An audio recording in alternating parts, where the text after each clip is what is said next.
I've worked in wealth management for the best part of 10 years, and I can tell you for certain that this is the biggest mistake that people make. It's a simple mistake, and it's easy to fix, but the consequences of getting this wrong are far more dramatic than you might think. Today, I'm going to tell you why now, more than ever, your cash is not safe in a bank.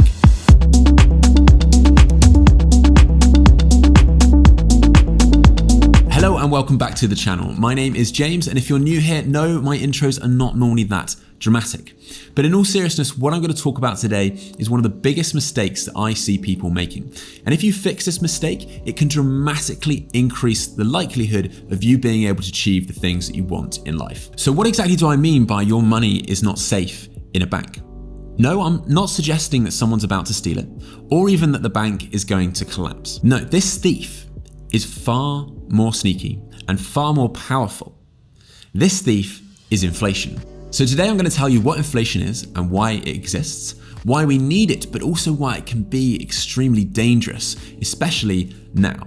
And finally, I'm going to tell you how you can stop yourself becoming a victim of this thief. So let's get started. Since 1990, the price of a pint of milk has gone from 25p to 50p, and that's a 100% increase in 30 years. Now, I'm pretty certain that that's not because cows are getting paid more for their milk. No, this has happened because of a process called inflation, where the prices of products and services increase gradually over time. Over the last 30 years, inflation rates in the UK and the US have been fairly consistent, averaging at about a 2% rise each year. So if today you're able to buy 100 golf balls for £100, we would expect that next year, your £100 would only be able to buy you 98 golf balls. Well, the prices of goods and services are set by supply and demand.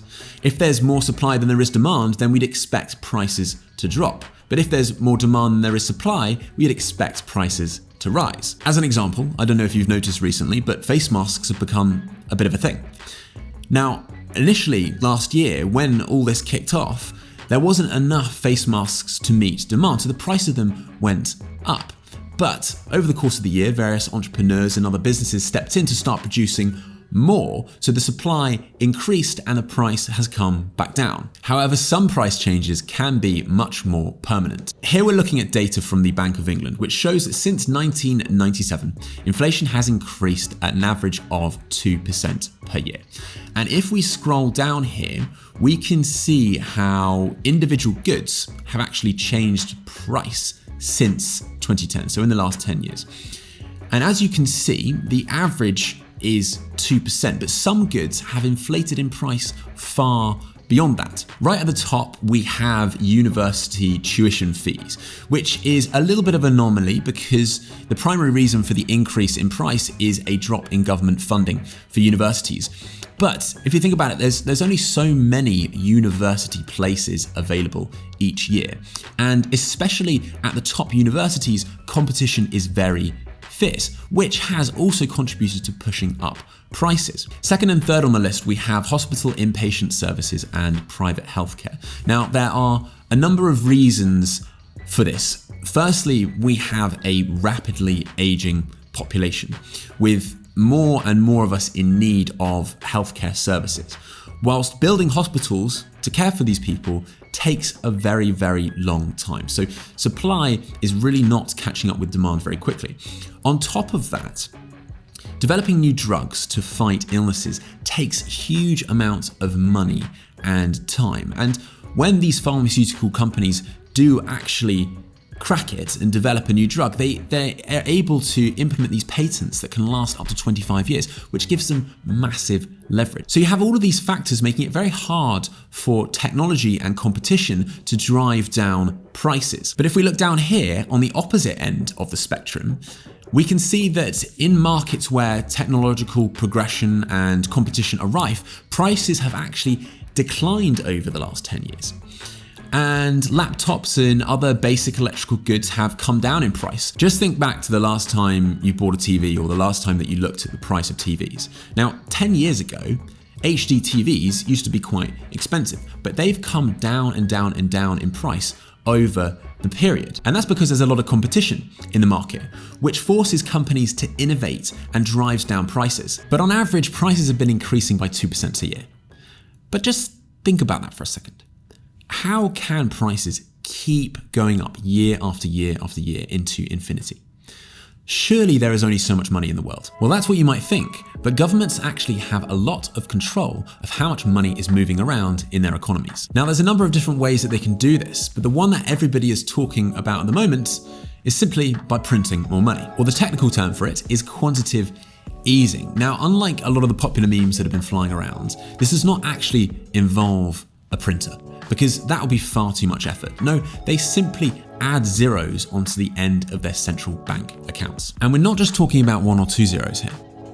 In 2020, the UK government pumped £875 billion into the economy. In Europe, they pumped 1.3 trillion euros into theirs, and the US over $3 trillion.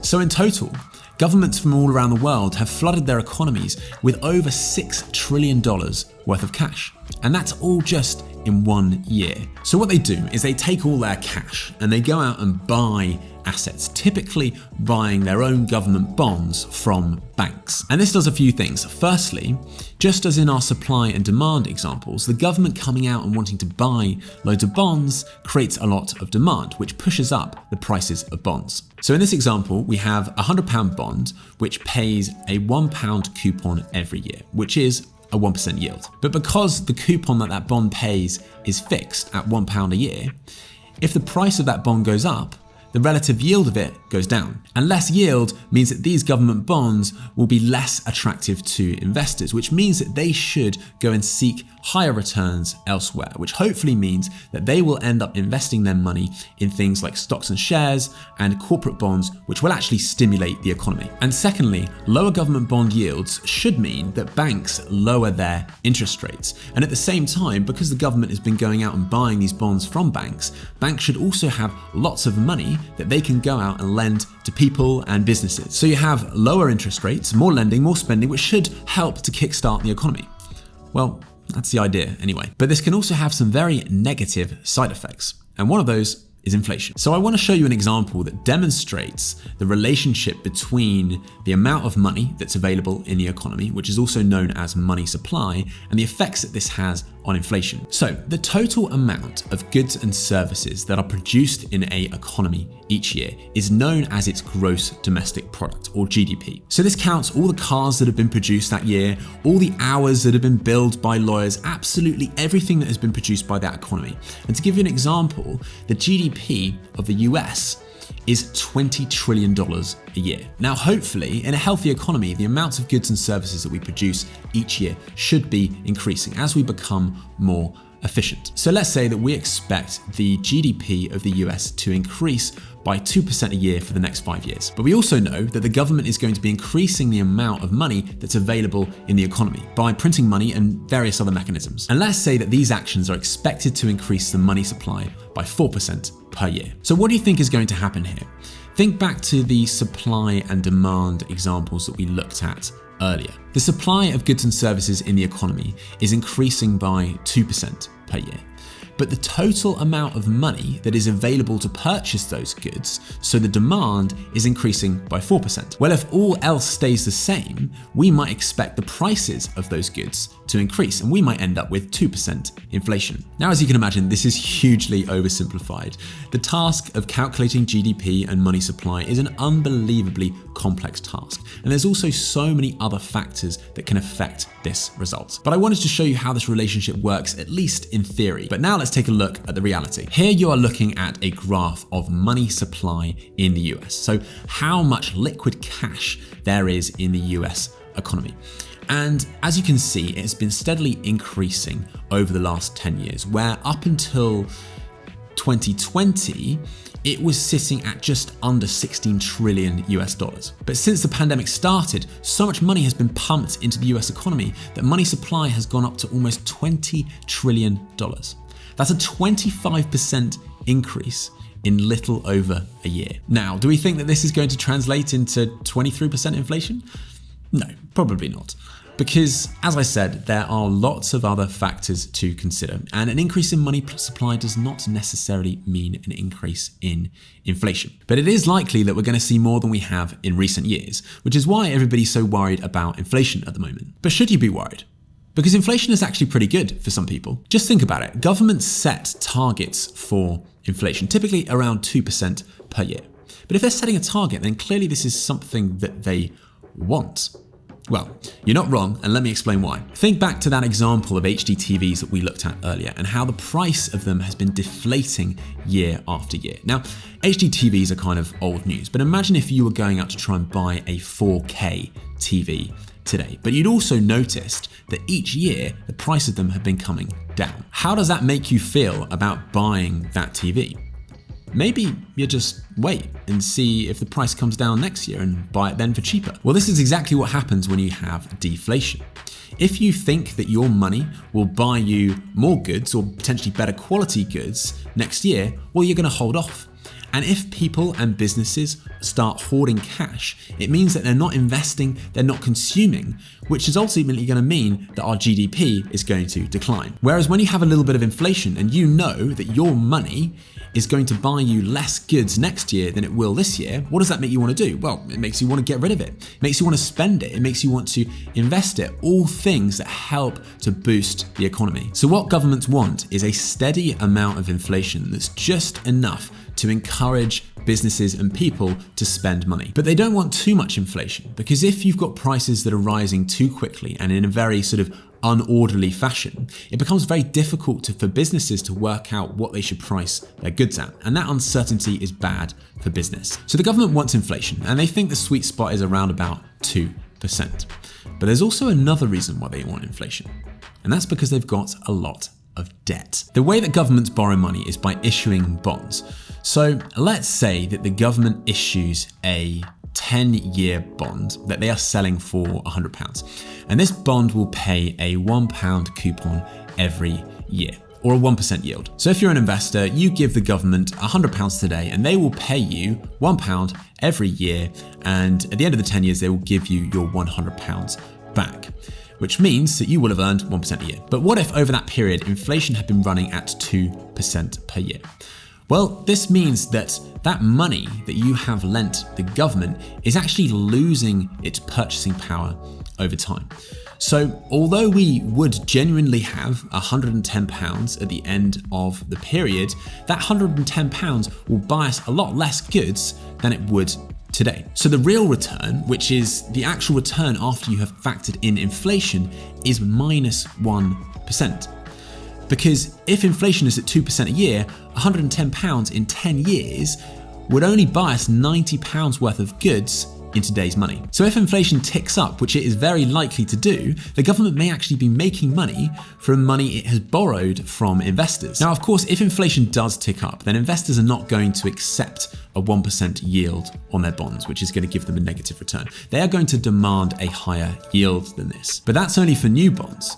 All the existing £2 trillion worth of debt that the UK government has will benefit from rising inflation. Now, you may be thinking, what does this mean for my mortgage that I've just fixed at 1.5% for 5 years? Because ultimately, isn't that the same thing?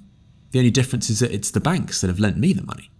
Well, you're not wrong. And if inflation does continue to rise, you too will technically be earning money as well. So on that note, let's take a look at how inflation affects us as individual investors and the things that you can do to avoid becoming a victim of this thief. Let's break it down. Let's break it down right to the basics. What is the point in saving money? Why do we do it? Well, the reason we do it is so that we can save money now to pay for some expense that we expect to have later on in life. It's as simple as that. And you've probably already made the connection that if inflation is running at 2% a year and you've got money that's sitting in the bank earning practically zero in interest, then technically you're losing money every year. So if you had £10,000 in cash, after 1 year, you'd have £9,800.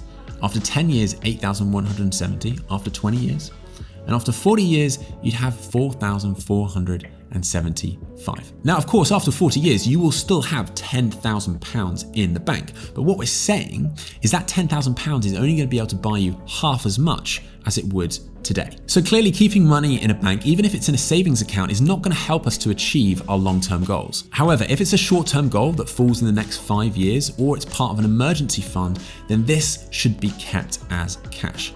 However, if you're saving for something that's further out than that, then you really need to make sure that you're protecting yourself from the erosive effects of inflation. And the way that we do this is by investing in inflation-proof assets, which is ultimately anything that does not decrease in quality over time. So this could be property, stocks and shares, Bitcoin, gold, or even just a lump of iron. But which of these do you think is going to be best to help us achieve our long-term goals? So let's say we had a goal in 20 years' time that we think is going to cost us about £30,000 in today's money. Maybe this could be a year's worth of retirement income, or potentially you want to help a family member out with a house deposit. But the problem is that we've only got £10,000 in cash today. Now, clearly, if we kept it all in cash, we'd be moving in the opposite direction. But what if we invested in gold, which should at least hold its value over time? Now, this might be okay if we actually had £30,000 today, but we don't. We've only got 10 grand. So another option is that we could invest in a globally diversified portfolio of stocks and shares, which should, over the long term, return an average of about 8% per year. But we need to strip out the effects of inflation. So inflation's at 2%. So this means that in real terms, our return is only 6% per year, which would give us £10,600 after 1 year, £17,908 after 10 years, and bingo, £32,071 after 20 years. Or let's say that we suddenly decided that this child doesn't deserve a house deposit and we decided to keep it invested for another 20 years. Well, as you can see, this is when things get really spicy. Now, of course, investing in stocks and shares is risky, and there is no guarantee that you will see these returns. These are just based on what has happened in the past. But the point that I'm trying to make is that if you're trying to save money now to fund expenses in the future, so trying to fund retirement as an example, and you don't already have enough cash to do that, then keeping your money in the bank is only going to guarantee that you are never, ever going to be able to achieve those goals. Whereas with investing, yes, you may be taking some risk, but ultimately have a far, far higher chance of achieving those goals, especially if you start investing early. So that's the thing. Which of these two options do you think sounds more risky? Keeping your money in the bank or investing? Now, before you go, I have a very unusual favor to ask. Please can you, down in the comments, rate this video from 1 to 10. Now, this may sound like a pretty brutal idea and I may live to regret this, but I really want to get better at making these videos. And the only way I can do that is with your help and with your feedback. So the second part of this, and you don't have to do this part, but if you don't give me a 10, please can you let me know what I can do to get me closer to producing a 10. And finally, if you have learned anything today, please do give me a like and remember to share this with somebody else that you think could benefit from it.